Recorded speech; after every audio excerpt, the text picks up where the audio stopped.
মধ্যপ্রাচ্যের সবচেয়ে বিপজ্জনক প্রতিদ্বন্দ্বিতা মনে হচ্ছে এবারকার মতো শেষ হলো। যদিও ইসরায়েল এখনও আনুষ্ঠানিকভাবে স্বীকার করেনি যে শুক্রবার ভোরে ইরানে যে হামলা হয়েছে সেটি তারা করেছে। অন্যদিকে ইরানের সামরিক ও রাজনৈতিক নেতারা বিষয়টিকে গুরুত্বহীন, এমনকি হাস্যরস পর্যন্ত করেছেন যে আদৌ কিছু হয়েছে কিনা তা নিয়ে। তবে শুক্রবার সকালে কী ধরনের অস্ত্র মোতায়েন করা হয়েছিল এবং তাতে কতটা ক্ষয়ক্ষতি হয়েছে তা নিয়ে এখনও অসম্পূর্ণ ও পরস্পর বিরোধী তথ্য আসছে।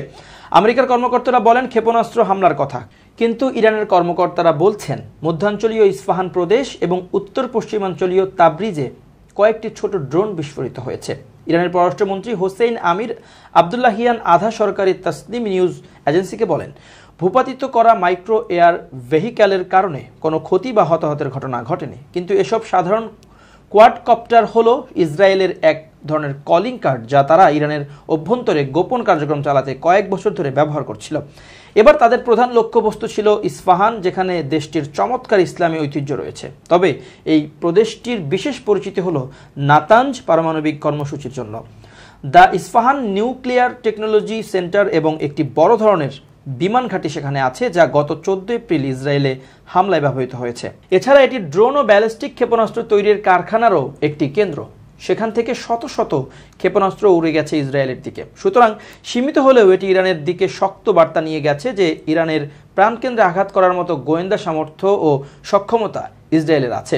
ইসরায়েলের জন্য এই বার্তা দেওয়াটাই জরুরি ছিল এবং তারা সেটি নিশ্চিত করতে চেয়েছে। যুক্তরাষ্ট্রের কর্মকর্তারাও ইঙ্গিত দিয়েছেন যে নাতাঞ্জকে সুরক্ষা দেয়া ইরানের এয়ার ডিফেন্স রাডার সিস্টেমের মতো কিছু নির্দিষ্ট লক্ষ্যবস্তু ছিল ইসরায়েলের। তবে এটা কতটা সফল হয়েছে তার কোনো নিশ্চয়তা এখনও পাওয়া যায়নি।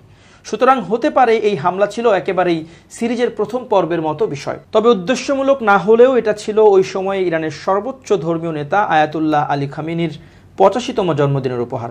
ইসরায়েলের কর্মকর্তাদের নীরবতা ইরানকে গুরুত্বপূর্ণ সিদ্ধান্ত নেওয়ার জন্য একটি রাজনৈতিক সুযোগ দিয়েছে। আবার যখনই শত্রু আক্রমণ চালাবে তখনই সংঘাত ছড়িয়ে পড়ার ঝুঁকি সাথে নিয়েই ইরান পাল্টা শক্ত জবাব দেবে, এই নীতির দিকেও যায়নি ইরান। তারা বরং নিজেদের শক্তির প্রদর্শনকে উপভোগ করেছে। প্রেসিডেন্ট ইব্রাহিম রাইসি তার শুক্রবারের বক্তৃতায় এসব সাম্প্রতিক ঘটনার উল্লেখ করেননি। ইসলামী প্রজাতন্ত্রটির জন্য তারা অঙ্গীকার অনুযায়ী অভিযান চালিয়েছে। রোববার গভীর রাতে ইসরায়েলে নজিরবিহীন হামলার মাধ্যমে তিনি তার দেশের ইস্পাত কঠিন অঙ্গীকারের প্রশংসা করেছেন। বিশেষ করে তাৎক্ষণিক প্রতিশোধ বা সরাসরি উত্তেজনার বদলে দীর্ঘমেয়াদী খেলার কৌশলগত ধৈর্যের জন্য ইরান গর্ব করেছে। এখন তারা কৌশলগত প্রতিরোধ এর কথা বলছে।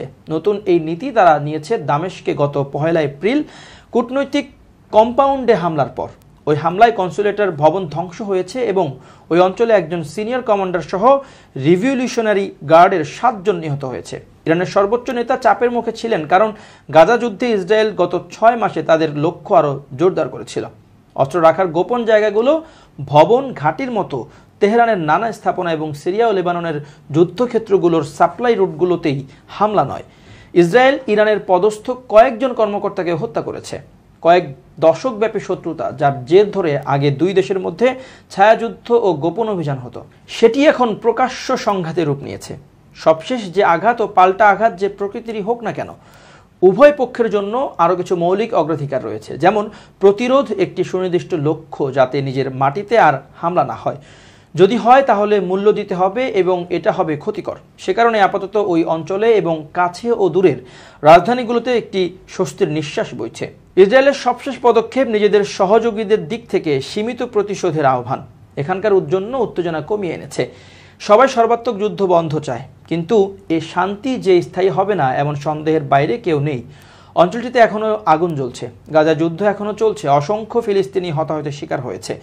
ঘনিষ্ঠ সহযোগীদের চাপের মুখে ইসরায়েল বড় আকারে মানবিক সহায়তার সুযোগ দিতে রাজি হয়েছে, কিন্তু তারপরেও বিপর্যস্ত ওই ভূখণ্ডটি এখন দুর্ভিক্ষের দ্বারপ্রান্তে।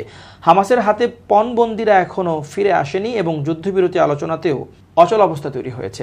ইসরায়েল হামাসের শক্ত ঘাঁটি রাফাহাতে ঢোকার হুমকি দিচ্ছে, যা ত্রাণ সংস্থার প্রধান ও বিশ্ব নেতারা বলেছেন আরেকটি মানবিক বিপর্যয়ের দিকে নিয়ে যেতে পারে। পুরো অঞ্চলে ইরানের প্রক্সি নেটওয়ার্ক আছে, যাকে বলা হয় অ্যাক্সিস অফ রেসিস্ট্যান্স। লেবাননের হেজবুল্লাহ থেকে শুরু করে ইরাক, সিরিয়া, ইয়েমেনের হাউসি সবাই প্রস্তুত, প্রতিদিনই হামলা করছে। গত কয়েক সপ্তাহে অঞ্চলটির গভীর অন্ধকার বিপজ্জনক সময়েও তার কোনো পরিবর্তন হয়নি।